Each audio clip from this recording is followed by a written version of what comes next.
Tapi karena negara ini mengakui ajaran Islam, maka sebagai konsekuensinya dia harus mengakui keberadaan seorang muslim yang berkomitmen dengan agamanya.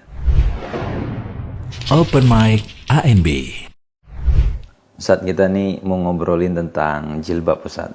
Terutama fenomena yang ada di masyarakat mengenai beberapa praktek penolakan atau praktek mempermasalahkan muslimah yang mengenakan jilbab. Ya, itu ada, Ustaz, mungkin dari rumah sakit, dari instansi yang mungkin di bawah naungan negara atau mungkin tadi yang swasta. Intinya adalah praktek-praktek di mana karyawan atau staf yang mereka statusnya muslimah ingin mengenakan jilbab, tapi itu di dalam aturan dipermasalahkan gitu. Nah, bagaimana pandangan Ustadz melihat fenomena ini gitu? Padahal kan kita, ya, Indonesia ini termasuk negara yang penduduk muslimnya cukup besar juga gitu. Alhamdulillah wassalatu wassalamu ala Rasulillah. Justru kita malah merasa aneh dengan sikap seperti ini. Karena kita kenal negara ini adalah negara toleransi. Negara yang sudah belajar lama tentang interaksi dengan mereka yang berbeda keyakinan. Negara yang mengedepankan prinsip menghargai orang lain berkaitan dengan keyakinannya. Dan pakaian itu salah satu turunan dari keyakinan. Kita sendiri misalnya berkaitan dengan masalah adat. Ada kan pakaian adat, ada pakaian budaya. Pakaian adat itu kan ada standarnya. Sehingga orang Jawa punya pakaian adat. Orang daerah yang lain juga punya pakaian adat. Ketika mereka mengenakan pakaian adat, itu kan diiringi dengan filosofi adat. Anda mengenakan pakaian ini kenapa? Bagi pelaku adat dia tahu. Kenapa saya pakai misalnya bulu merak, kenapa saya pakai apalagi misalnya, masing-masing orang berbeda-beda ya, daerah-daerah tertentu. Contohnya orang Jawa, kita punya pakaian adat misalnya batik, atau sorjan, atau blangkon, dan seterusnya. Dan orang Jawa bisa menjelaskan. Maka kalau saya misalnya pakai sorjan atau pakai batik, tapi saya pakai helm di acara yang itu mengharuskan kita pakai pakaian adat, nanti akan diketawain, kamu kenapa pakai helm? Ya. Nah, saya terserah saya pakai helm. Oh, enggak bisa. Kalau kamu mau lengkap pakaian adat Jawa, ya seharusnya kamu pakai belangkon. Karena itu berangkat dari orang berupaya untuk melakukan ini secara sempurna sesuai dengan keyakinan budayanya. Agama juga demikian. Sehingga seorang pastor misalnya, dia punya seragam sendiri, punya ciri sendiri. Atau misalnya seorang bedande, orang Hindu, tokoh Hindu, dia punya seragam sendiri. Buddha juga demikian. Itu ganti warna nggak bisa. Misalnya pakaian Buddha yang warnanya dominan kuning. Coba bisa nggak ganti kain ikhram? Kan yang penting dua helai yang menutupi pakaian, yang menutupi badan dia. Mereka nggak mau. Kami pakaiannya seperti ini.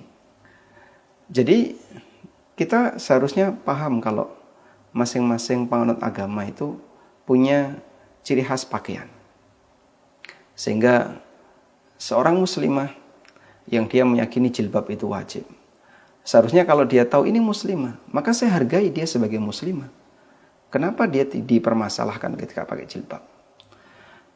Kemudian, setelah kita tahu bahwasanya ini adalah berdasarkan keyakinan dan kita layak untuk memberikan toleransi ketika orang berpakaian sesuai dengan keyakinannya, dia adalah warga negara. Dan warga negara seharusnya punya hak yang sama sebagaimana warga negara yang lain. Maka dalam hal misalnya siapa yang paling berhak untuk jadi peserta paskibraka misalnya, atau jadi peserta atau jadi seorang dokter atau jadi apa misalnya, dia warga negara, yang lain juga warga negara. Apa pertimbangannya? Apakah pakaian jadi pertimbangan? Kalau dia pakaian jadi pertimbangan, di mana prinsip toleransi dia? Padahal ini adalah instansi milik negara, yang semua warga negara punya hak yang sama di situ. Sehingga seorang muslimah misalnya daftar di instansi itu dan dia dipersyaratkan harus lepas jilbab, ini ketentuan yang melanggar hak asasi di masing-masing warga negara. kita justru mempertanyakan itu. Jadi ada fenomena seperti ini menunjukkan bahwasanya kita ini gagal belajar toleransi. Atau dengan bahasa lain, toleransi ini dibawa kepada kepentingan tertentu. Memang kita sadar bahwasanya orang-orang liberal lebih dominan mempengaruhi.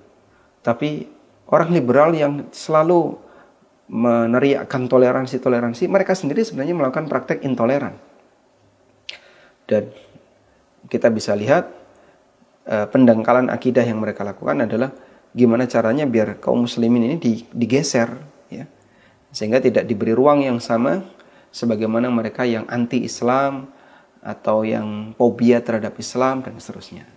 Baik Ustaz, ini kalau kita bicara tadi adat gitu Ustaz ya, di sebuah instansi, perusahaan, tempat kerja, itu kan mereka punya aturan Ustaz, punya standar. Kalau mau kerja di tempat kami ya cara berpakaiannya begini untuk yang muslimah, atau untuk yang perempuan, yang laki begini. Kamu mau kerja di sini, ikuti aturan main kami. Dan tadi kan Ustaz juga sampaikan setiap daerah, setiap budaya, setiap masyarakat itu punya standar pakaiannya sendiri. Nah, ketika seorang muslimah mau masuk, mau kerja di situ, ketika tahu kalau mau kerja di sini harus buka jilbab, dia tidak mau. Akhirnya dia memilih resign gitu Ustaz, nggak jadi kerja di sini. Dikomentari Ustaz oleh muslimah yang lain, udahlah kamu tuh nggak usah terlalu berlebihan dalam beragama. Kenapa nggak copot aja jilbabnya? Atau kamu bisa kerja, nanti pulang pakai lagi, kan nggak ada masalah. Gitu. Nah sebenarnya kalau dalam hal ini Ustaz, kan ada dua pandangan ini Ustaz. Satu ngeyel nih dalam tanda kutip ya, nggak mau saya kalau nggak boleh pakai jilbab, mending saya nggak kerja.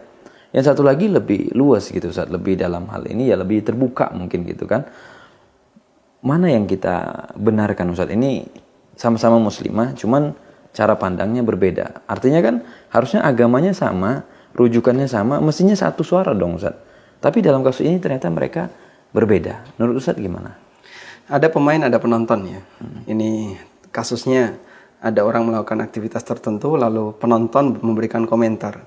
Memang tidak semuanya pemain yang benar dan tidak selalu penonton yang benar. Sekarang coba kita nilai dari dua hal ini. Siapa sih yang sebenarnya lebih bermasalah? Dia yang milih resign ataukah dia yang memberikan komentar? Seorang yang beragama itu kan punya komitmen. Dan justru ketika dia memegangi komitmen agama menunjukkan kalau dia adalah seorang yang berkarakter. Dia menghargai agamanya. Itu kan punya karakter. Daripada orang yang agamanya abu-abu, Islam gak Islam, Nasrani gak Nasrani, Yahudi gak Yahudi. Itu orang yang gak punya karakter. Karena itu ketika ada seseorang yang dia agamanya gak karuan, sehingga diajak ke kanan dia ikut ke kanan, ke kiri diajak ikut ke kiri, dia ikut ke kiri, mau turun dia ikut turun, naik ikut naik. Ini orang gak punya karakter. Di mana kepribadian dia? Karena agama itu merupakan bagian dari paling prinsip bagi hidup. Bagian paling prinsip dalam hidup ini keyakinan. Sehingga ketika seorang muslim menganggap bahwasanya agama saya adalah penghargaan tertinggi bagi saya, Allah anugerahkan itu untuk saya, apa salahnya ketika kemudian dia menjaga agamanya? Dengan cara misalnya, saya akan berusaha untuk komitmen.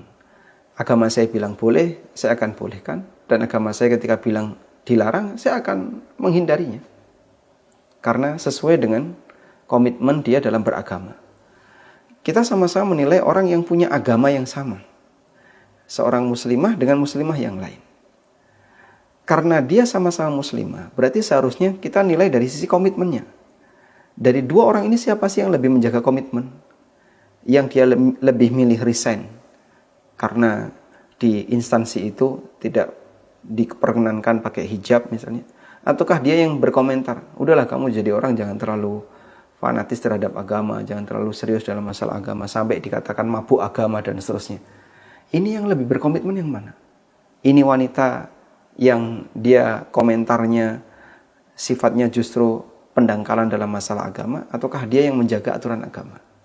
Sebagai seorang muslim, tentu saja dia tahu yang ngerti jilbab itu wajib. Sebagaimana penegasan dalam Al-Quran, dia akan mengatakan muslimah yang rela untuk resign dalam rangka menjaga hijab, inilah seorang muslimah yang berkepribadian.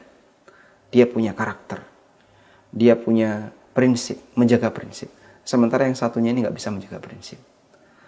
Maka jangan sampai yang tidak bisa menjaga prinsip ini memberikan pengaruh buruk kepada yang punya prinsip. Karena itu yang punya prinsip dituntut untuk sabar. Namanya orang memegang komitmen pasti akan adalah orang yang berkomentar. Sama halnya misalnya dalam sebuah pertandingan olahraga. Ada yang dia berprinsip jangan sampai melakukan cheating, kecurangan. Tapi ternyata berpengaruh pada kekalahan. Dikomentari sama orang luar. Kamu sebenarnya tadi bisa ini. Kenapa nggak kau lakukan? Padahal itu pelanggaran misalnya. Tapi dia tetap menjaga aturan. Nah, ini pemain yang punya komitmen. Sementara penonton yang dia justru mempengaruhi buruk pemainnya untuk keluar dari aturan, ini penonton yang nggak benar. Saya justru melihatnya dari situ. Kemudian terkait masalah instansi. Ketika instansi membuat aturan dress code seorang wanita karyawati di tempat kami seperti ini.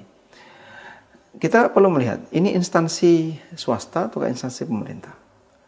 Kalau itu instansi pemerintah, dalam instansi pemerintah menghargai yang namanya keberadaan agama. Sebab Pancasila mengakui agama. Ketuhanan yang Maha Esa, itu bukti bahwasanya Pancasila mengakui agama.